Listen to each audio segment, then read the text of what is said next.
Hey everyone, welcome back. This is Lucid. We're hopping back into Garden of Good and Evil. It's turn 48, and I'm playing the nation MA-Ermor. Okay, we have a message from Ryla. Asphodel's spreading her infested limbs over our lands. We need that throne to fight it. It's not like you were using it anyways. Which is strange, as I have always thought all the bureaucrats were undead. That's kind of funny. We take this compensation for the naughty things you do. God of the Sea, serpents, the dead, and dwarven hammers, Set Yig. He is God of the Dead right now because he's very dead.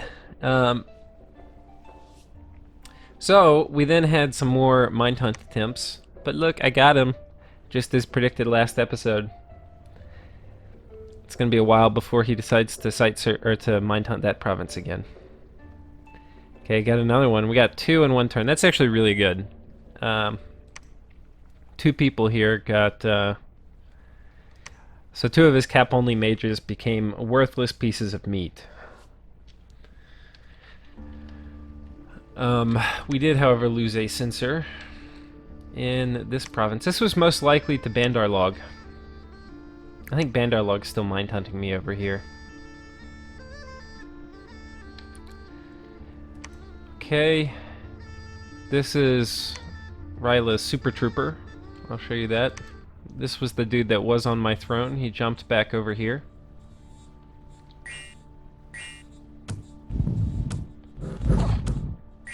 So... anyway, you can see he's pretty good at raiding. It's gonna be really hard to kill. I wonder, I don't know. He shouldn't be able to get Earth 3 naturally, so this is probably like a hero. I'll have to check otherwise, or offline. But yeah, it's a super strong dude. Yeah, so this was us raiding Agartha. This was Ryla attacking me. We can see what's on him. Wait, whoops. Let's see what's here.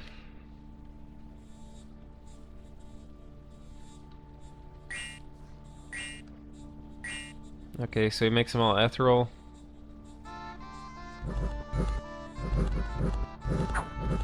Oh, and then I just attack. Oh, that's actually not a very good strategy, I don't think, but it seems to have worked here.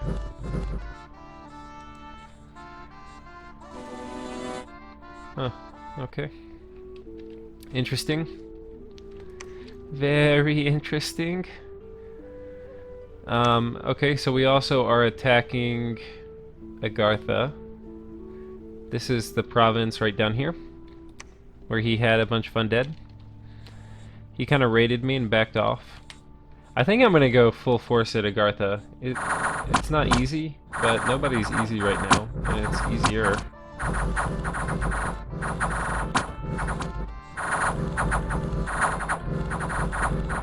I probably should have done that at the beginning. Well, I don't know. I probably shouldn't have.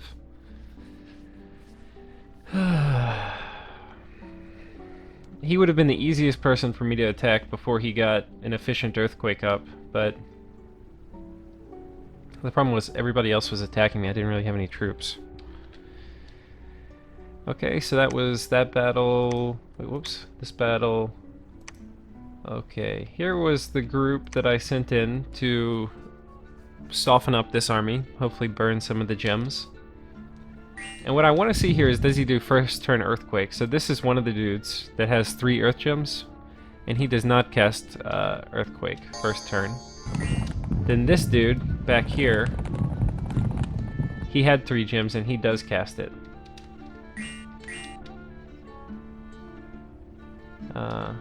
And then some other people cast things, but it's not with the body.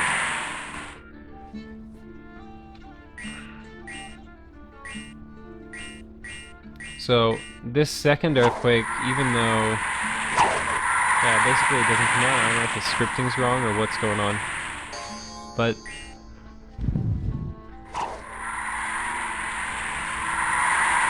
yeah, it's a little unfortunate. So anyway, that's this. We burned through 3 of his gems. Not sure it's worth it, but we also saw his scripting. So Time is probably right to attack them now.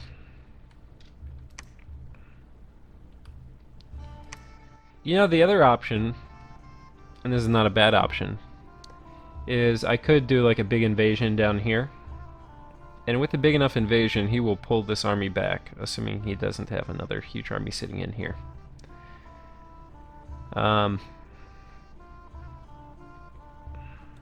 We'll see. I think I actually can win this fight. But this actually is close. I could lose it. And if I lose it, I'm going to lose it really badly because of all of the Mind Blasters. Fortunately, this is Drain Dominion, so that's going to help with the Mind Blasting. That's really what I'm worried about more than anything is all the Mind Blasters. There's only 40, but 40 is a lot. Especially when the synergies between Mind Blast and Earthquake, because what I want to soak up a lot of my Mind Blasts are my ghouls. These guys are not mindless. The challenge with them is they get absolutely crushed by Earthquake. They can usually survive one, but they'll get just killed by two. They have no protection, which you kind of need versus Earthquake. They have some defense, but it's not great. They get just crushed by Earthquake. Okay, he moves his big army around, kills some of my chaff. And then look what we found. Somebody came out to defend. So let's watch this battle. So he came out to defend the fort. What you can see is he's about to Earthquake the shit out of me. 1, 2. All these guys are Earth-powered.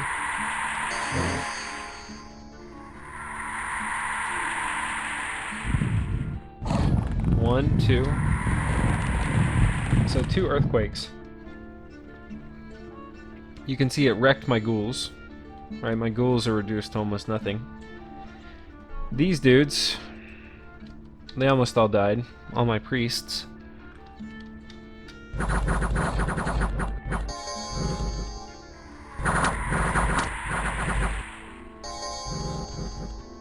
But he didn't first turn Earthquake, and what that means is they're gonna get killed.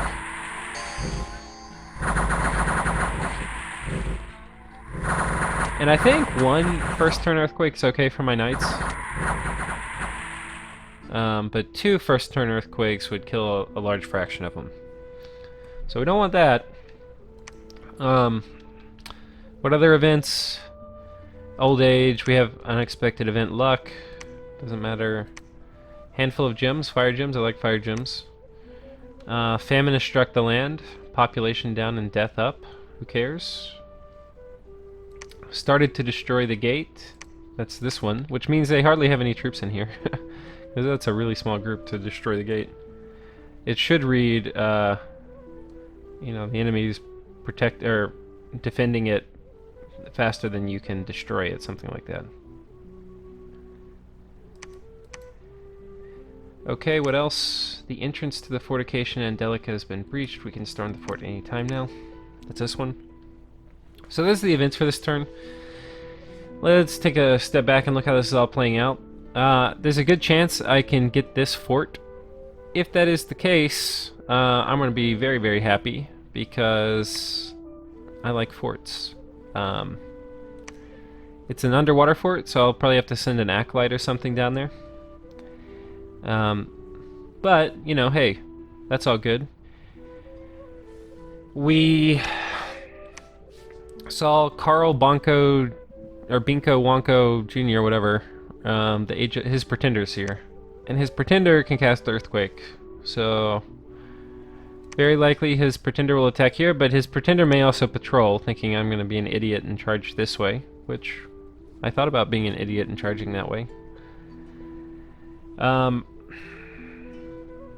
So we'll see. In terms of how much income these provinces are bringing in, that brings in 20, this brings in 18, so it's hardly making me rich, but we also have started constructing 2 more forts, 1 here and 1 here.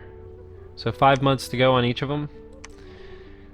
I think these are the safest positions. They're not really where I would want forts, but they're safe places to put them up. And for now, I'll take that. In other news, We are going to take this back with an army of chaff. We're also moving my Duskelder in. He's sneaking. That way when they try to mind hunt him off, which they probably will, they'll probably think, oh, this is like the 99th time I've mind hunted chaff. Yeah, they're going to get freaking wrecked. I would like to oh, he does have an... Oh, okay. He does have an anti-magic amulet, which is good.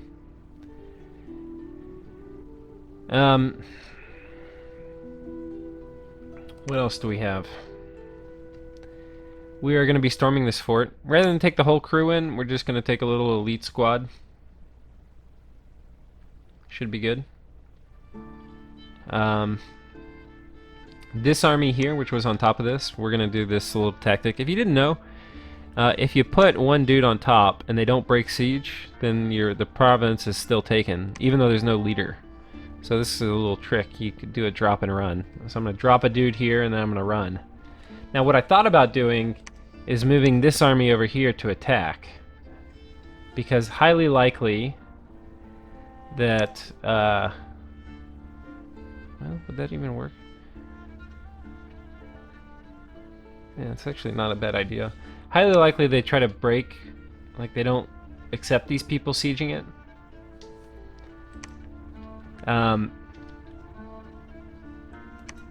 Actually, that would probably freaking work.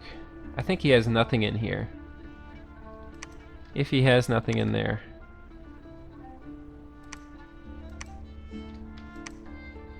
What I could do is like I could move these guys over here. I could keep this dude right here just in case. Actually, I can move him because the mine hunts will take place on this turn. So it will protect if anybody tries to mine hunt that turn. Then what I can do is I can use this guy in conjunction with a handful of these jokers. 6 of them. That's 7. You can't count.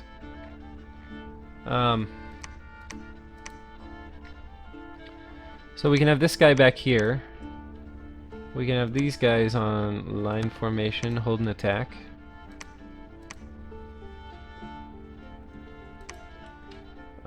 We can give him a few of these jokers. Put them up in front to soak up a bunch of arrow fire. Right, and then we can also send... We can have these guys storm the castle. I think they'll be able to take it. Well, how about not him? Okay.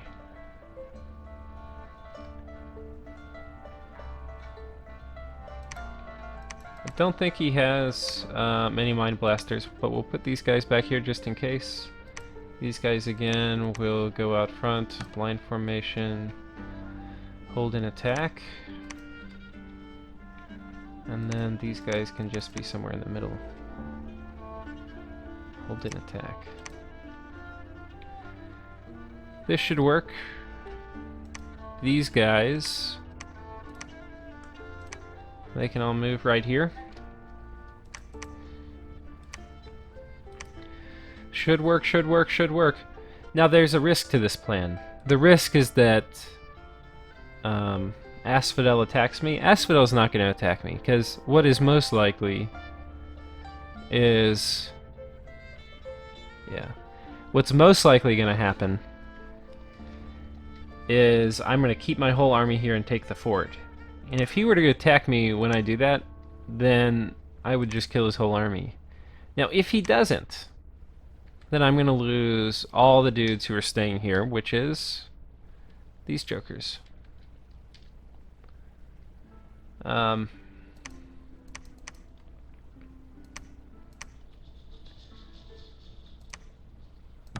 Yeah, so not super excited about this, but I think it's my best chance. I really have to move quickly. Every turn I keep my army tied up. It's kind of a big deal. So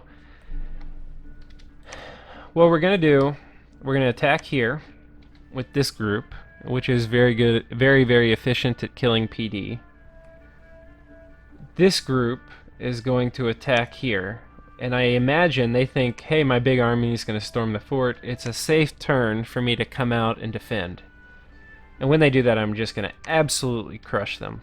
Right? So they're going to get all these dudes. And it's going to be bad news bears.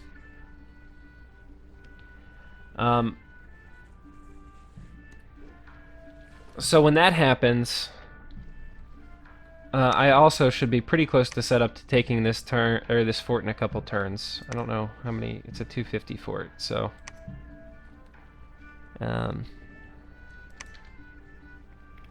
yeah.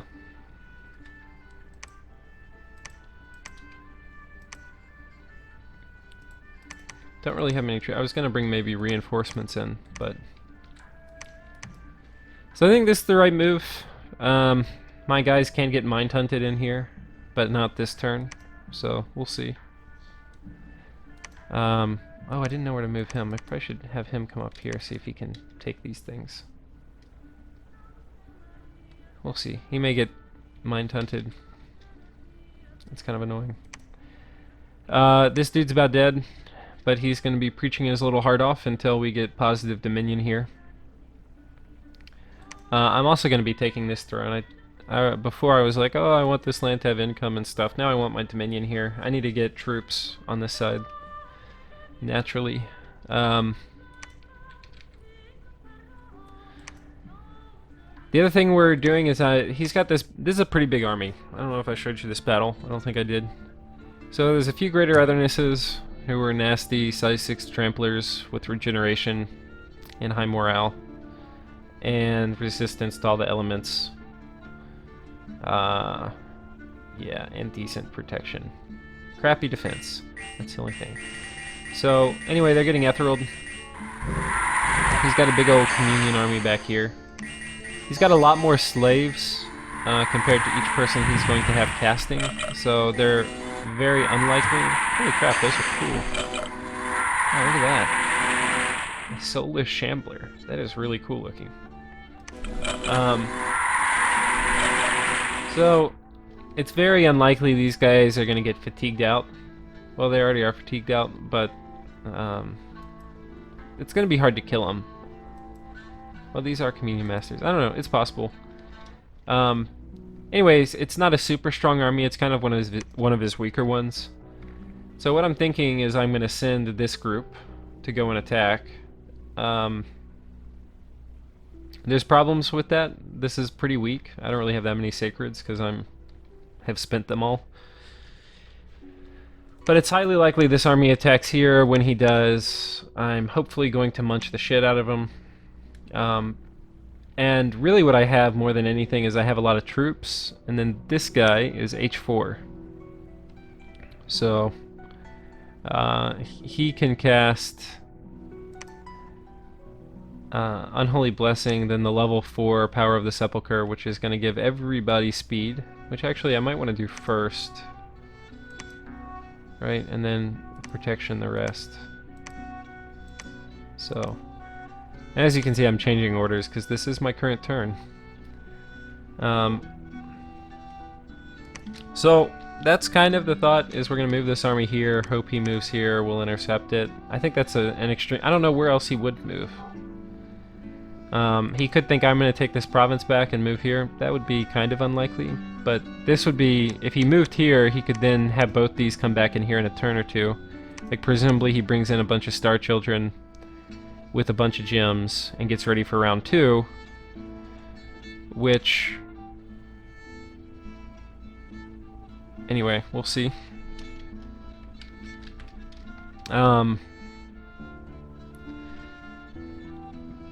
I don't really have an army cooking up here when he comes back. So I'm not sure what I'm going to do. The other thing, we're taking this. Ideally, he thinks I'm going to attack and does not attack me. If he does attack me, probably going to have to retreat up here. Because I'll probably crack it this turn, but I won't be able to go in. If he doesn't attack right here, then I can definitely probably take this fort. So we will see. We'll see. The big gamble, of course, though, is this battle, right? Because I'm sending in all these guys. And I think it will work. I think I'm going to get one earthquake, which is going to kill these, like some of them. Everybody else should be fine. Why is this dude standing here?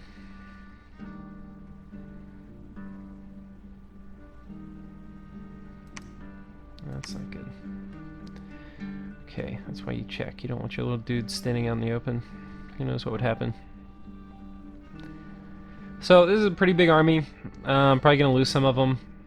But time to kill Agartha. Can't have him lurking behind me all game. So this is the plan. In terms of diplomacy, I have sent a message out to the world saying, creatures of the world, your struggle for life has shown me the strength within you that I will awaken with death. Yet you may not feel this power, for as Ryla has unified you against me, he has eaten the world itself. It is not Golgoth's wish for you to lay down your arms and welcome death. However, you should take some of Ryla before the world is drowned in his madness. So I'm basically sending a message to the whole world saying Ryla's too freaking big. Which is true, he's huge, look at him. And he's all the way up here. Look how much territory he has. He's so big. So big.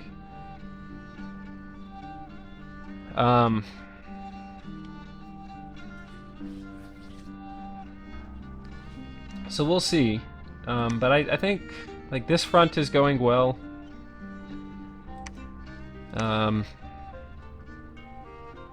The other thing you always have to do is shuffle around. Like this dude can't hold anything, so he's just gonna research his last turn. But yeah, things are going well. I keep cranking money into these guys, which I kind of don't want to do, but I don't really have. They're not old age when they start. Like this dude, I think, well, no, he's old age. No? No? They all old age? One of these dudes I recruited this turn. Must be this guy. He must have popped out old age. 48, yeah, it must be him. So, anyway, they're not supposed to be old age when they pop out, but I guess with burden of time they are. Fatigue, 45, yeah. So I don't know, they typically last longer than these guys, and they're cheaper. So, they hold my quills well.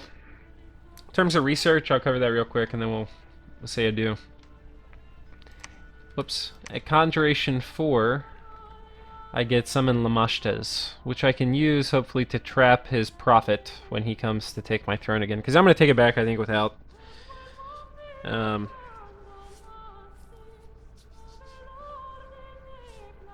without Lamashtes. I'll probably take it next turn. But the turn after, I will have it. And when I have it, I'm going to be able to do a nice little trick. What I'm going to do next turn is I think I'm making a... Am I making one of these?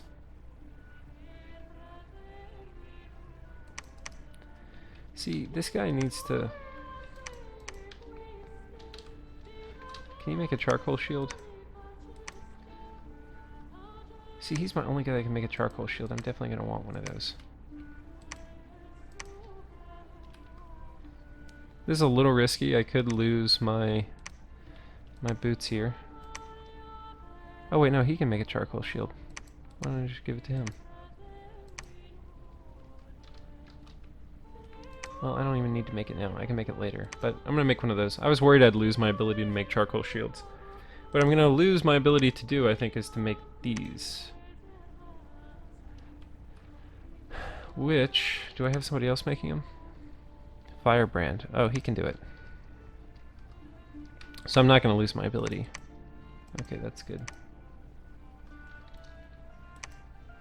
Charcoal shield is going to go on this divine mummy if I ever get him. I have never... It's so ridiculous it's taking this long. I think on average it should take like 9 months. But it's taken me like 4 years. So I don't think that affects luck, but it could. Or is affected by luck.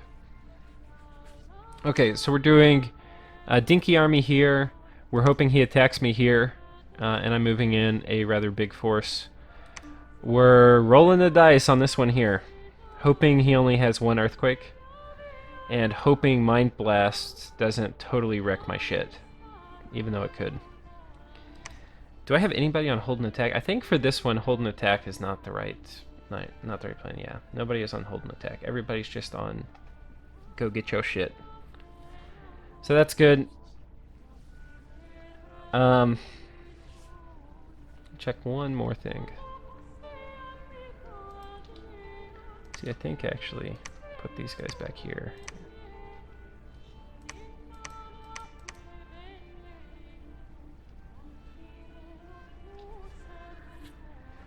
Okay, we're gonna change this up a bit. What happens when you do big blobs of these guys is they typically end up crowding around each other, which you don't really want.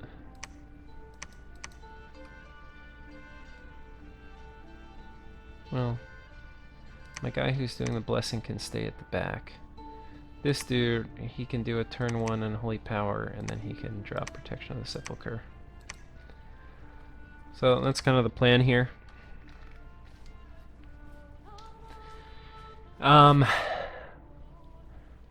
Two guys on attack rear, and hopefully they just haul ass and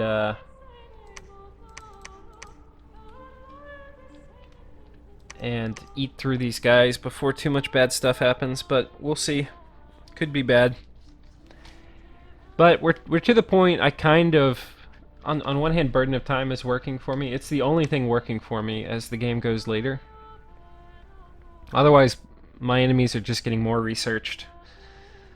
Yeah, so we're gonna roll the dice here. We are gonna hopefully take these two. Hopefully Asphodel doesn't attack yet, but he certainly could. If he does, it's not that big of a deal. I lose 6 dudes. And hopefully I can take this fort too. So, all in all, it's going to be an interesting turn. I think things are going.